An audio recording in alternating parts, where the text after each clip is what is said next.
Day or so president of India దగ్గరికి పోయినాయి. 29 మార్చి తారీఖు నాడు జంతర్ మంతర్ దగ్గర దీక్ష చేసిండు. ఢిల్లీకి ఏపీ ఎక్స్ప్రెస్ పట్టుకొని అందరినీ ఫ్లైట్లు పట్టుకొని డ్రామా చేసిండు. అది కూడా నేషనల్ ధర్నా అని చెప్పిండు. National leader of the opposition Rahul Gandhi పాల్గొనలేదు. ఏ జాతీయ స్థాయిలో ఉన్న ఏ రాజకీయ పార్టీ నాయకుడు దాంట్లో పాల్గొనలేదు. ఎందుకంటే రేవంత్ రెడ్డిలో చిత్తశుద్ధి లేదు అని చెప్పని రాహుల్ గాంధీతో సహా అక్కడ ఉన్నటువంటి ఒక్క కేంద్ర స్థాయిలో ఉన్న నాయకులు ఎవరు కూడా తిరస్కరించిండ్రు, ఆ ధర్నాలో పార్టిసిపేట్ కాలేదు. నేను సూటిగా అడుగుతా ఉన్నాను, దయచేసి మీడియా మిత్రులు మీరు కూడా అడగాలని చెప్పి నేను కోరుతా ఉన్నాను రేవంత్ రెడ్డి గారిని.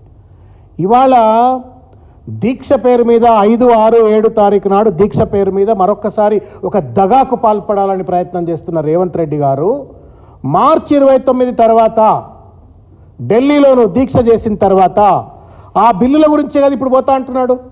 Bills were passed on 17th March, were probably sent to president of India with in about couple of days.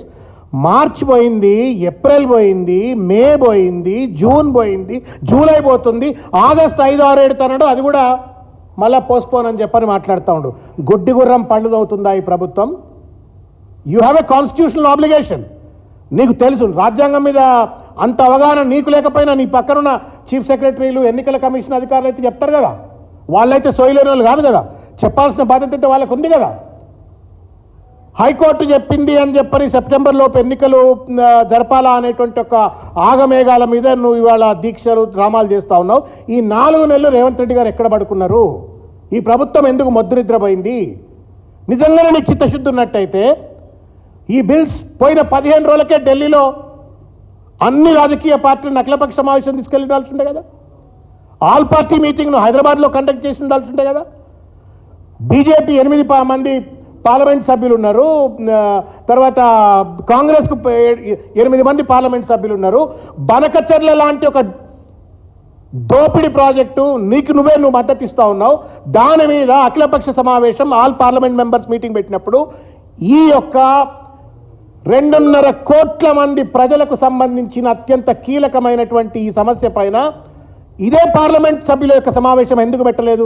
Because president of India దగ్గర ఉన్నది, వాళ్ళు ఎంపీలు కాబట్టి వాళ్ళకి easy access president of India దగ్గర ఉండడానికి. ఎందుకు పెట్టలేదు అంటే చిత్తశుద్ధ లేని శివ పూజ లేలరా అన్నట్టుగా ఆయన చిత్తశుద్ధి లేదు. ఒక ఫ్యూడల్ మనస్తత్వంతో పరిపాలన కొనసాగిస్తున్న రేవంత్ రెడ్డి గారికి బీసీలకు రిజర్వేషన్స్ ఇవ్వాలనే చిత్తశుద్ధి లేదు, డ్రామాలు ఆడుతూ ఉన్నాడు.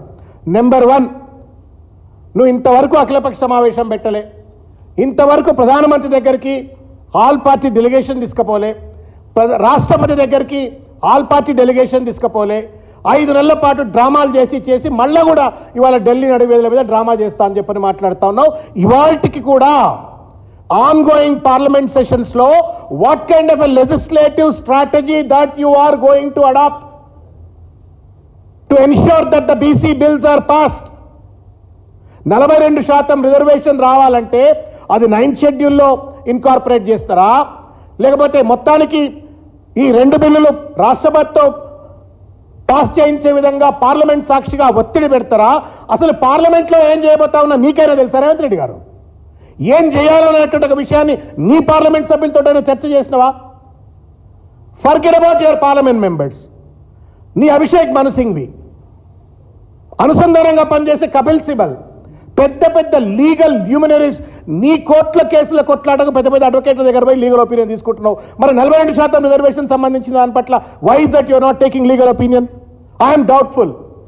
ఏజీ గారు, సుదర్శన్ రెడ్డి గారు ఏమి ఇస్తున్నారో ఏం చెప్తున్నారో నాకైతే అర్థం కావట్లా.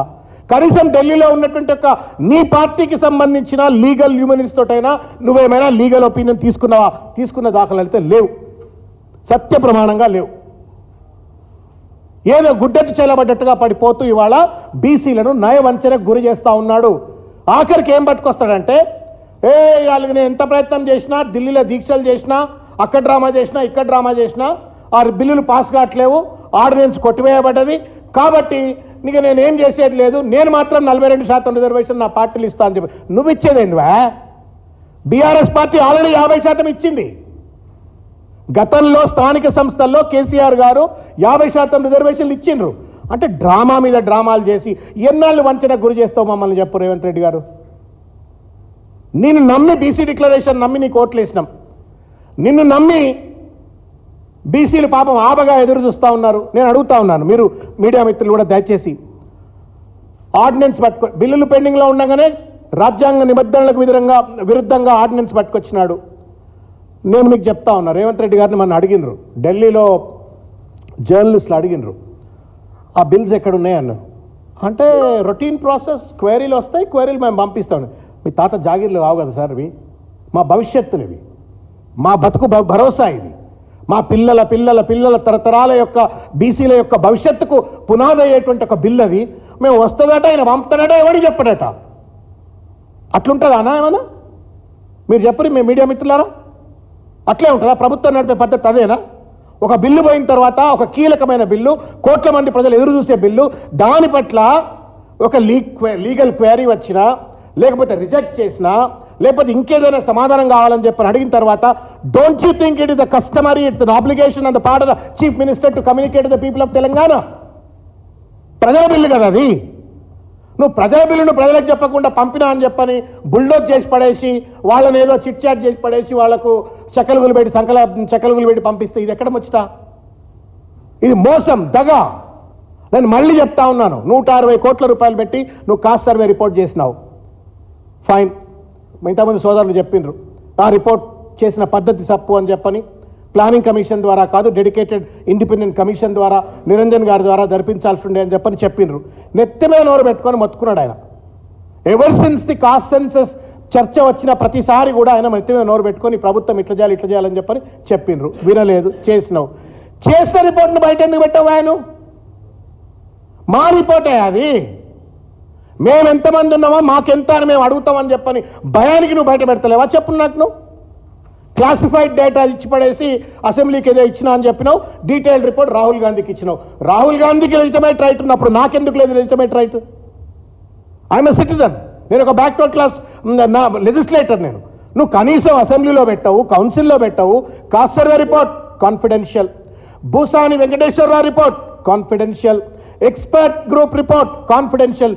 ఇదేం కాన్ఫిడెన్షియాలిటీ? ఇది ప్రజాస్వామ్యమా? ఇదేమన్నా రేవంత్ రెడ్డి ఏకస్వామ్య నియంతృత్వ రాజ్యమా? ఇదేమన్నా అంబేద్కర్ రాజ్యాంగమా, అనుముల రాజ్యాంగమా? ఇది పొద్దున్న లేస్తే పారదర్శకత, ప్రజాపాలన మాట్లాడే రాహుల్ గాంధీ గారు మీరన్న సమాధానం చెప్పండి, మీనాక్షి నటరాజన్ గారు మీరన్న సమాధానం చెప్పండి, మహేష్ గౌడ్ గారు మీరన్న సమాధానం చెప్పండి.